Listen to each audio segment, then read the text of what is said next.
Hi guys, welcome back to my channel. My name is Paige. And my name is Josh. And this is my open book. In today's video, we're going to be going over our most recent book swap. And this is where I make Josh read a romance book and then he makes me read a horror book.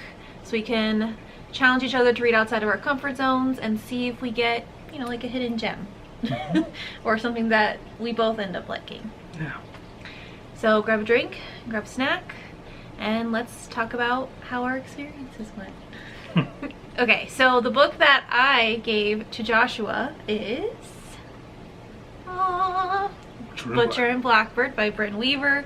I'm sure everyone has heard about this book by now, but this is a serial killer romance, but it's like a rom-com in a way. So it's like rom-com and dark romance put together, which is like best of both worlds. And within the first chapter reading this book, I knew that I wanted Josh to read it just because we definitely both have like a dark sense of humor in common, I would say, but you would definitely appreciate even more darker things than I do. So I was like, I know Josh is gonna love this. So even though it's a romance and I know it's not usually your thing, I was like, I feel like he's gonna like it. So I did something a little different for Paige this time. I wanted her to experience some of the stuff that I started with in horror, and then some of the stuff that kids are starting with now. For her, I had her read the 3 books in the Scary Stories to Tell in the Dark. Even if you're not into horror, you've heard about these.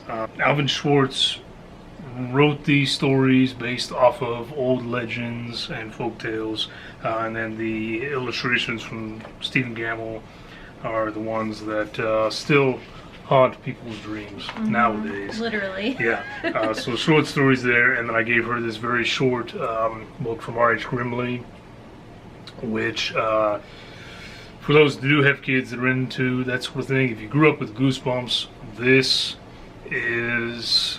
I love Goosebumps. I think that these are better in regards to the writing. So what? Yes.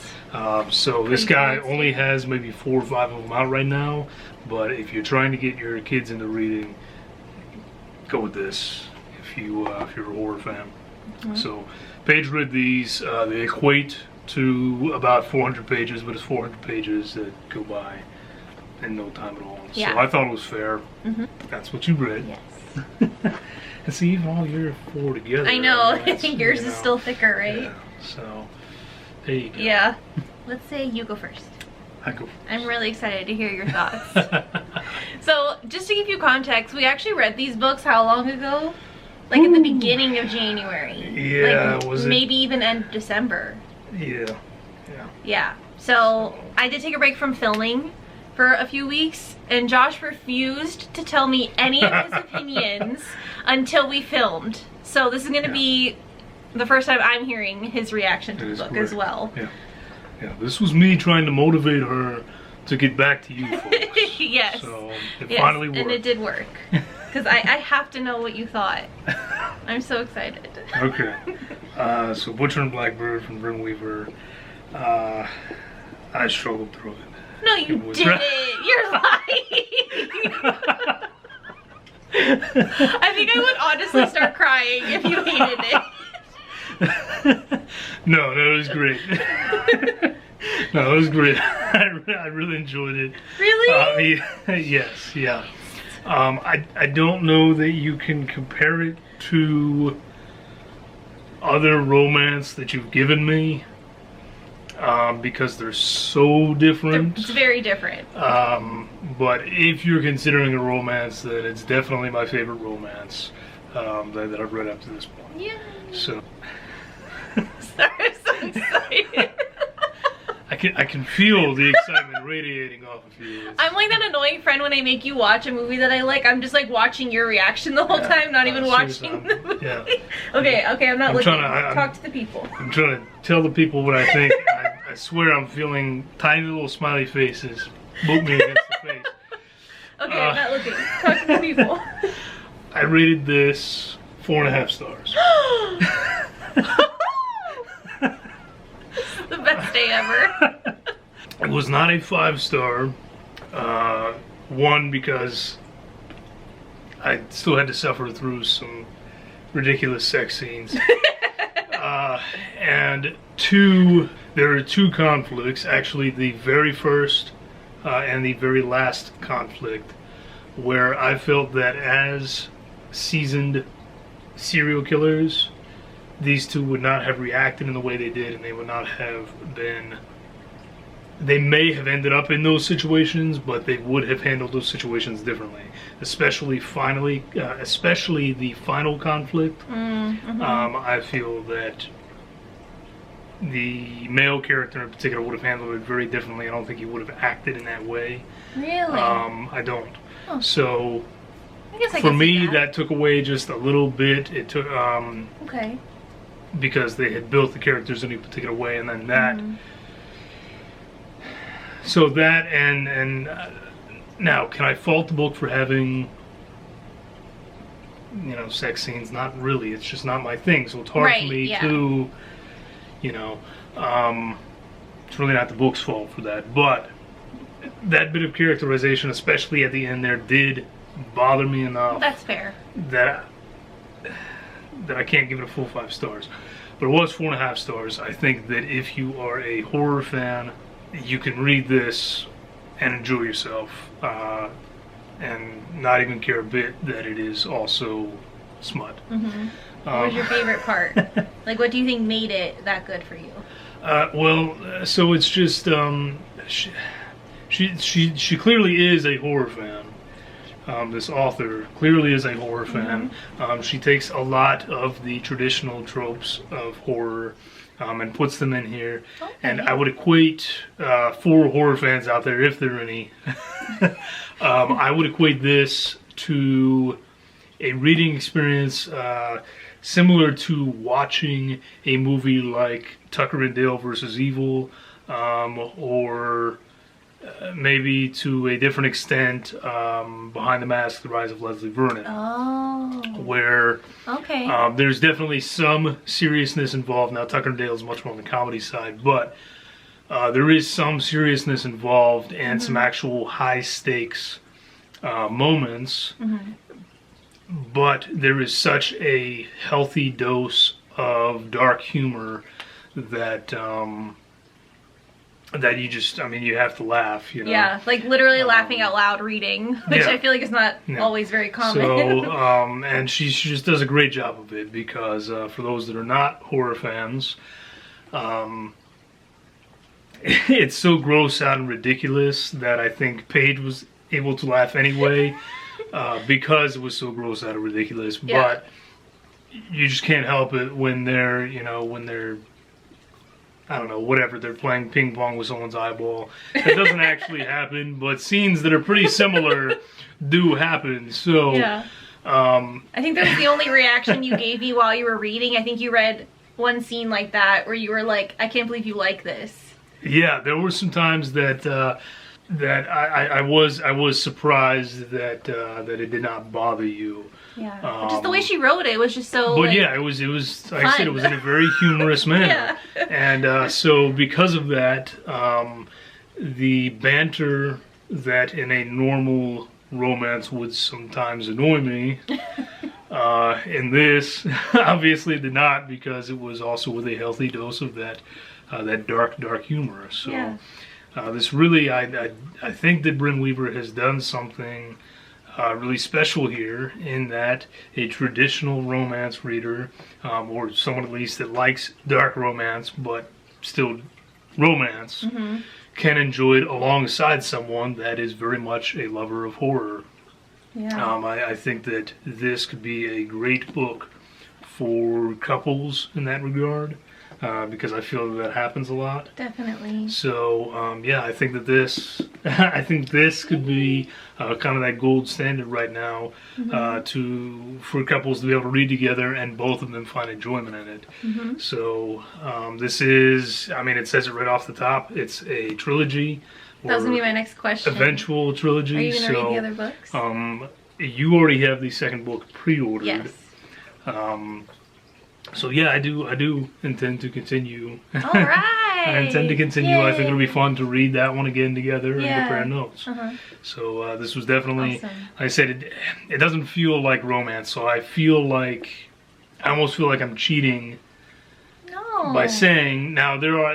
No, because it does have very heavy romance plots. There are heavy romance plots, but almost like with the Darcy Coates book that we read recently, to me, I felt like the romance took a backseat to everything else, and so I really enjoyed that aspect, whereas you read it and you thought that it was actually fairly romance heavy. Yeah. And you enjoyed that aspect. This, I mean, yes, there's an obvious love interest between these two serial killers, but I just kind of went with it and enjoyed the banter and enjoyed the gory, gutsy parts that you probably kind of more skimmed through and was looking for for the romance plot. That's true. Yeah. So that's why I think it works so well. Should we read the trigger warnings to give people an idea of what's inside? Yeah, I knew that this book had a good chance of being for me at the very beginning, and these are the trigger warnings. Eyeballs and eye sockets, amateur surgery, skin ornaments, chainsaws, axes, knives, scalpels, a lot of sharp objects, accidental cannibalism, not so accidental cannibalism, questionable use of a mummified corpse, lobotomized manservant, ill-advised use of kitchen implements, I'm sorry about the cookies and cream ice cream, I'm really not, detailed sex scenes, which include but are not limited to, rough sex, praise kink, anal, adult toys, choking, spitting, dom-sub interactions, genital piercings, and cock warming. So... Yep, that pretty much sums up. Yeah. So I read that and I was like, hey, she's going to have some fun with this. Clearly she had a lot of fun writing this book. And so it kind of gave me a pretty good idea that I was going to have a lot of fun reading it, and I did. So there you go. Exciting. I hope it was. I hope it was worth the wait. Yes. Yes. It makes me so happy. You have no idea. Okay. Would you like to switch over and talk about your books? Yes. Okay. I feel like my reaction will not be as exciting. It's okay. So I will preface it by saying that it's not that I thought these books were going to make you fall in love with the genre or anything. This was more an intimate moment and memory with you because Scary Stories Still in the Dark was a huge factor for me and for many other horror authors and readers that... it's like the foundational Absolutely. thing. I mean, it was something that stuck with us and that as an adult can still be such an enjoyable thing for people. And the other one, again, was just... I didn't give you goosebumps, but I gave you something that, as an adult reader, I still very much enjoyed and thought that, although it was light on horror, could just be a fun time and something, again, to represent sort of that childhood. That foundation of what started me on the journey might not start you, but it was something I wanted to share with you. Yeah, definitely. If that makes any sense. Yeah, it does. So I think I'm going to start with scary stories to tell in the dark. So obviously, like growing up, like I had heard of this. Part of me like wonders if I would have read this as a kid, if I would have liked horror more. Because I think what I liked most about it was that it almost also gave like a historical, like fiction kind of vibe to it, which I like. And I especially appreciate in the back how he puts like the references to what inspired these stories, like from the actual like myths and folklore from different cultures, or I don't know. As a kid, that was huge because these pulled you in and you wanted to know more about the origins of these stories. Exactly. And so for me, I was the one that, went to the library asking for those books, you know? Yeah, like I feel like I would have ate that up as a kid because especially when I was younger, I read a lot of like historical things. But I think, I don't know if this is like a gender thing or if it was just like the way my parents were because they weren't really into the dark stuff. But it was almost like I wasn't allowed to read this kind of thing. You know, like when I saw this at the library, like I was like, oh, that's not for me. Like I'm not allowed to read that. You know what I mean? So it was weird for me to read now as an adult because even then I was still thinking like, why am I reading this? This is wrong. Isn't that crazy how that stuff like sticks with you? Meanwhile, She read that. I know, it doesn't make sense. I know. It's okay. But yeah, the illustrations, like, are next level. Absolutely. Like, yeah. Stephen Gamble, he sold these stories as much as Alvin Schwartz did on the retellings. 100%. Yeah. And I love how there's like songs in here. There are ones that like interact the reader. So like, it's basically like telling you how to like scare your friends kind of as well. You know, like he'll tell you like, when you say this part, jump at them. Or when you say this part, scream at the top of your lungs. You know, like I just think that's so fun. And it definitely made me like wish that I would have read this when I was a kid. But they're still impactful as an adult as well, I think. Like, it's just fun. Yeah, like I still had a great time reading it. There were still some that really freaked me out. There were still some that like had me like almost crying. I don't know, like it was a great experience. Yeah, I would say the first one is definitely my favorite. I think this one has the best story, the 100%. Yeah, absolutely. The second one for me was my least favorite. I feel like this one didn't really have that many stories that were impactful or memorable, if I'm being honest. It felt like this one was like them just trying to come up with more because the first one was so successful. That's kind of how the second book felt for me, if I'm being honest. But the third book, I feel like was way better than the second book. I feel like this one, they really like took their time to make sure that this was as close to the level of quality of the first book. Does that make sense? Yes. So yeah, that's how I would rank them. The first one was definitely my favorite. The second one, not so much. But the third one I really liked, but the first one is still the best. Right. These were all originally supposed to be one. And Scholastic decided to split them up into the three. Was originally intended, well, I mean, the way it is, essentially, the middle was meant to kind of almost ease off the tension and spookiness a little for the kids. Give them a break almost, but still keep them entertained enough to stick with it, and then ramp it back up at the end. Got it. So that might be part of it as well. But I could see that. Most people would agree with you in that regard as I think well. I did 4 stars for book 1. I think I did 2 stars for book 2. Okay. And then 3 for book 3. Okay. Because even though like I loved it and it was enjoyable, it's not like a 5-star for me. Yeah, I didn't expect a 5-star out of it exactly, but yeah, that's how I would rank them. okay. And what about this guy? Okay, this one I wanted to rank it higher because it definitely had potential. But I think unfortunately this is one where, because I think sometimes young adult or middle grade books, sometimes the fact that they're written for a younger audience means that it's like more simplified. Well, it is. I mean, it's written for elementary schoolers. Yeah. I don't know, like this felt like that. So like while it had good potential and I liked what was going on and the pacing was good, like I'm pretty sure I read it in one sitting. You know, it is really short, but it was also just because like I needed to know what was gonna happen. Right. But I think because of how short it is and because of how simplified the writing is, it almost felt like it didn't go deep enough for me to feel satisfied with the story. Because like I wanted to know more. So I think with Scary Stories, I got that because I could read the part in the back. You know, because I don't want you to just tell me something scary and then leave it at that. Like I want to know everything.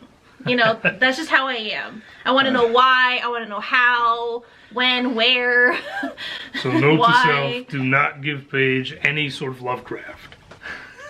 Oh God. See, I don't know. I think I ended up rating this kind of low. I think I gave it like a 2.5. Just because I felt disappointed when it was over. That's fair. To give you background of what this book is about, this is about a brother and sister who are going to kind of like a summer vacation thing with their parents to stay in a cabin on the lake. And they're fishing and they pull out a bone.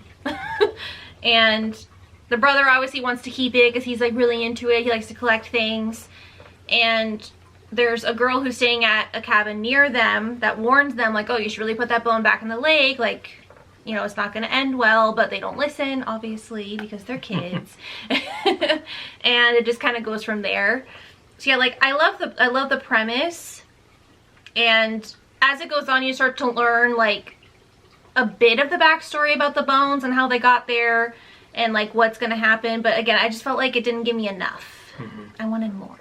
So that's why I feel like I couldn't rate it higher. It was enjoyable. So I think for that I would give it a higher rating, I guess. But in terms of like how successful the story was, in my opinion, I think that's why I wanted to rate it lower. Okay.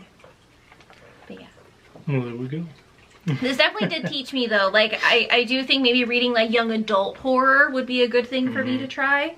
If you guys are curious, I did recently read a horror book that I actually liked. That video will be on Josh's channel. We ended up doing a buddy read of Voices of the Snow by Darcy Coates, and that has a romance subplot in it. So I did kind of go into it with higher expectations, like thinking that I would like it for that reason. So you can go watch our full thoughts on that book. I like the writing style of this like younger demographic for horror because it's easier for me to digest. Right. Because sometimes horror is too heavy for me. So I think maybe like young adult would be a good happy medium. Okay. I'll keep it in mind. There's some good stuff out there. Yeah. You already have ideas on what you're going to give me next? I actually don't know what book I'm giving you next yet. I've had yours picked out since like December. What? I'm behind. Well, now I feel like I need to give you, but now I feel like nothing will compare to Butcher Blackbird. Everything will pale in comparison. You guys let me know down below. Leave a comment telling me what book you think I should have Josh read next. Maybe another dark romance? Maybe? Or maybe just something funny. Maybe that'll be like what keeps you interested. Is like the humor. Maybe not so much the dark romance. No. I'm just not a smut guy. It's not even the romance aspect. Okay, I'll keep it light on the smut next time. It's just I have no interest whatsoever in the smut. That's fair. Okay, so leave me your recommendations down below. Give this video a like if you want to see this guy more often. I'm happy to have you. Be sure to hit that subscribe button so you don't miss our future videos, and I'll see you next time. Bye. Bye.